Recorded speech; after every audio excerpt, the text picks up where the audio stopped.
بسم اللہ الرحمن الرحیم۔ السلام علیکم ناظرین، آج کے الف نیوز نامے میں آپ جان سکیں گے آئل ریفائنری پر ڈرون حملوں کے بعد امریکی صدر کی سعودی عرب کو دفاعی تعاون کی بڑی پیشکش، سعودی عرب کے ولی عہد محمد بن سلمان نے انکار کر دیا۔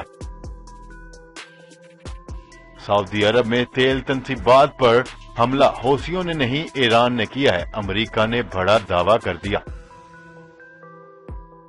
سعودی تیل کے کنویں پر حملہ، پاکستان نے سعودی عرب کے لیے اہم پیغام جاری کر دیا۔ کفایت شعاری اور سادگی، وزیر اعظم کا دورہ امریکہ پر خصوصی طیارہ استعمال نہ کرنے کا اہم فیصلہ۔ ترکی میں بغاوت کے الزام میں مزید 223 حاضر سروس فوجیوں کو گرفتار کر لیا گیا۔ امریکہ کے انکار کے بعد طالبان کا روس سے رابطہ، طالبان کے وفد نے روس پہنچ کر روسی صدر کے نمائندوں سے اہم ملاقات کی۔ گزشتہ روز سعودی عرب کی آئل ریفائنری پر ہونے والے حملے کے الزام پر ایران بھی میدان میں آ گیا۔ اسلام آباد لاک ڈاؤن، شہباز شریف مولانا فضل الرحمان میں اہم ملاقات آج ہوگی۔ کشمیریوں پر بھارتی مظالم کے خلاف مظاہرے، برطانیہ، آئرلینڈ اور امریکہ میں ریلیاں۔ ڈالر کا قصہ ختم، روس نے ڈالر کی بجائے دیگر کرنسیوں کا استعمال کرنے کا بڑا اعلان کر دیا۔ السلام علیکم ناظرین، آپ کے اپنے چینل الف نیوز میں خوش آمدید، اور میں ہوں آپ کے ساتھ ماجد علی۔ دنیا بھر کی خبروں سے باخبر رہنے کے لیے الف نیوز کو سبسکرائب کر لیں اور بیل آئیکن کو پریس کرنا نہ بھولیے گا۔ ناظرین، ہیڈ لائنز آپ نے جانی، اب بڑھتے ہیں خبروں کی تفصیلات کی طرف۔ آئل ریفائنری پر ڈرون حملوں کے بعد امریکی صدر نے سعودی عرب کو دفاعی تعاون کی پیشکش کر دی ہے۔ امریکہ کے صدر ڈونلڈ ٹرمپ نے سعودی عرب میں تیل کی 2 تنصیبات پر ڈرون حملوں کے بعد ولی عہد شہزادہ محمد بن سلمان سے ٹیلی فون پر بات چیت کی ہے، اور اس دوران ڈونلڈ ٹرمپ نے محمد بن سلمان کو پیشکش کی ہے کہ امریکہ سعودی عرب کی سلامتی اور استحکام میں مدد دینے کے لیے تیار ہے، جس پر سعودی ولی عہد نے کہا ہے کہ مملکت اس طرح کی دہشت گردانہ جارحیت سے نمٹنے کی صلاحیت رکھتی ہے۔ یاد رہے گزشتہ روز سعودی عرب میں 2 آئل ریفائنری پر ڈرون حملے کیے گئے تھے، جس کے سبب سعودی عرب کی آدھی سے زیادہ آئل پروڈکشن کو بند کر دیا گیا تھا۔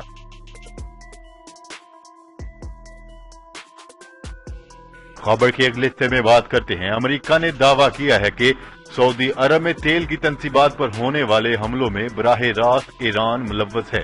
یہ دعویٰ امریکہ کے سیکرٹری خارجہ مائک پومپیو نے سماجی رابطے کی ویب سائٹ ٹویٹر پر جاری کردہ ایک پیغام میں کیا۔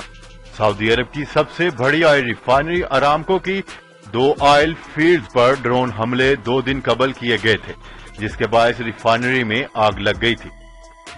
یمن کے حوثی باغیوں نے سعودی عرب کی سرکاری آئل ریفائنری پر ہونے والے ڈرون حملوں کی ذمہ داری قبول کی تھی۔ امریکی خفیہ ایجنسی CIA میں ڈائریکٹر کی حیثیت سے فرائض سر انجام دے چکنے والے مائک پومپیو نے اپنے پیغام میں دعویٰ کیا ہے کہ ڈرون حملوں میں حوثی باغیوں نے نہیں بلکہ ایران نے کیے ہیں۔ انہوں نے الزام عائد کیا ہے کہ سعودی عرب پر 100 کے قریب ہونے والے ڈرون حملوں میں ایران براہ راست ملوث ہے۔ ایران کے صدر اور وزیر خارجہ ایسا ظاہر کر رہے ہیں کہ وہ سفارتکاری میں مصروف ہیں۔ مائک پومپیو نے موقف اختیار کیا ہے کہ شدت پسندی کو ہوا دینے کے خاتمے کی تمام تر کوششوں کے باوجود ایران نے دنیا کو تیل فراہم کرنے والی ریفائنری پر پے در پے حملے کیے ہیں۔ مائک پومپیو کا کہنا ہے کہ ایسے شواہد نہیں ملے ہیں جن سے ثابت ہو کہ حملے یمن سے کیے گئے ہیں۔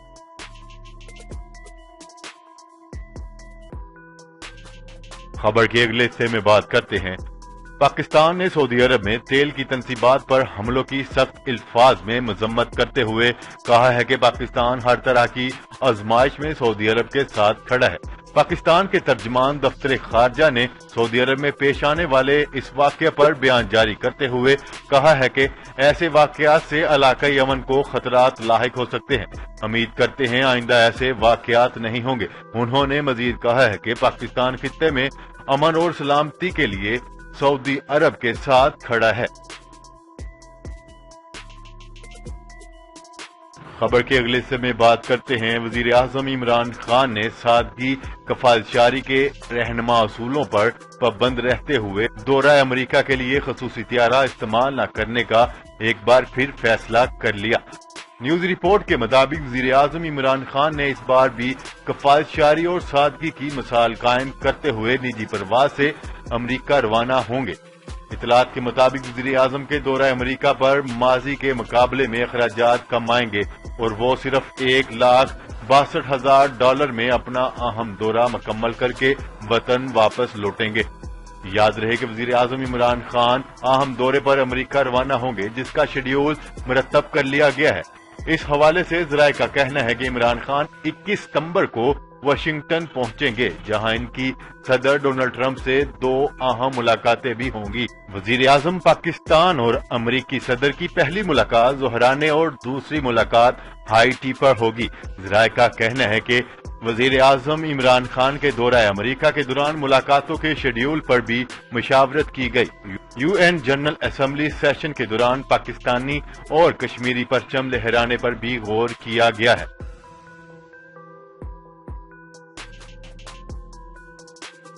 خبر کے اگلے حصے میں بات کرتے ہیں ترکی میں بغاوت کے الزام میں مزید 223 حاضر سروس فوجیوں کو گرفتار کر لیا گیا ہے جن میں بڑی فضائیہ اور بحری فوج کے اہلکار شامل ہیں۔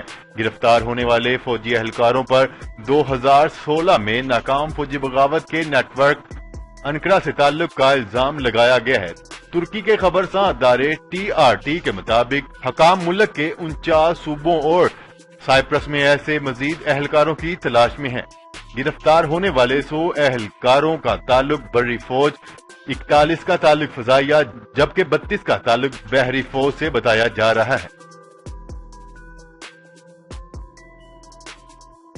خبر کے اگلے حصے میں بات کرتے ہیں امریکہ کے مذاکرات سے انکار کے بعد طالبان نے روس سے رابطہ کر لیا۔ طالبان کے وفد نے روس پہنچ کر روسی صدر کے نمائندے سے ملاقات کی ہے۔ تفصیلات کے مطابق امریکی صدر ڈونلڈ ٹرمپ کی جانب سے افغان طالبان کے ساتھ مذاکرات ختم کیے جانے کے بعد اعلان کے بعد افغان طالبان نے سیاسی پینترا بدل لیا۔ طالبان کا وفد روس پہنچ گیا ہے۔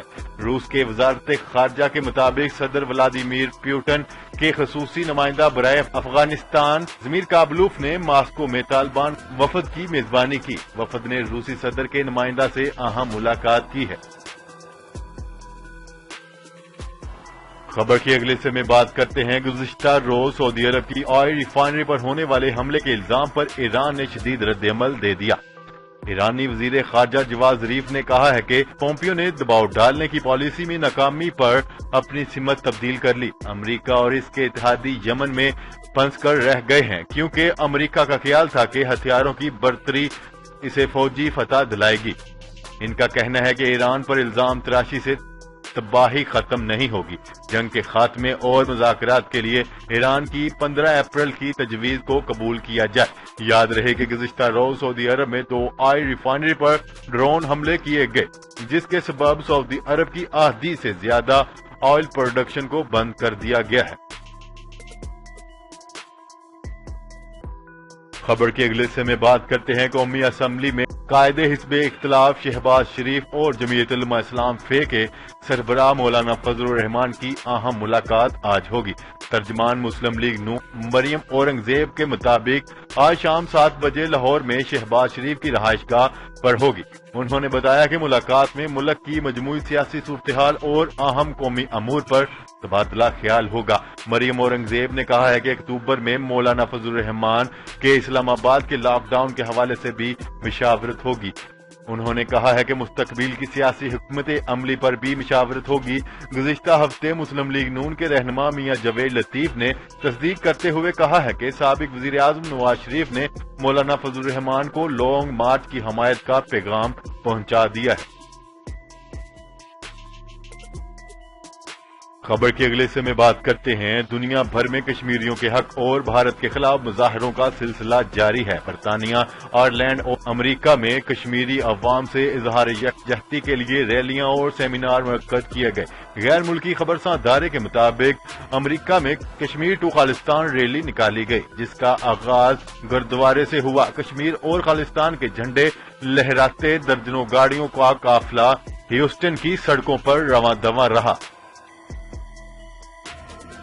خبر کے اگلے اور آخری حصے میں بات کرتے ہیں۔ روس کے وزیر خارجہ نے کہا ہے کہ ان کا ملک آئندہ سال سے بیرونی قرضوں کا حصول ڈالر کے بدلے یورو یا چینی یوان میں کر سکتا ہے۔ اس بات کا اعلان نائب وزیر اعظم اور وزیر خزانہ نے ماسکو میں میڈیا نمائندگان سے بات چیت کرتے ہوئے کہا۔ ان کا کہنا ہے کہ آئندہ سال سے بیرونی قرضوں کا حصول ڈالر کی بجائے یورو یا چینی یوان میں ہو سکتا ہے۔ جی تو ناظرین، آج کے لیے اتنا ہی۔ مزید خبریں لے کر بہت جلد آپ کی خدمت میں حاضر ہوں گے۔ تب تک کے لیے اپنا خیال رکھیے گا۔ اللہ نگہبان۔ پاکستان زندہ باد۔ پاکستان آرمی پائندہ باد۔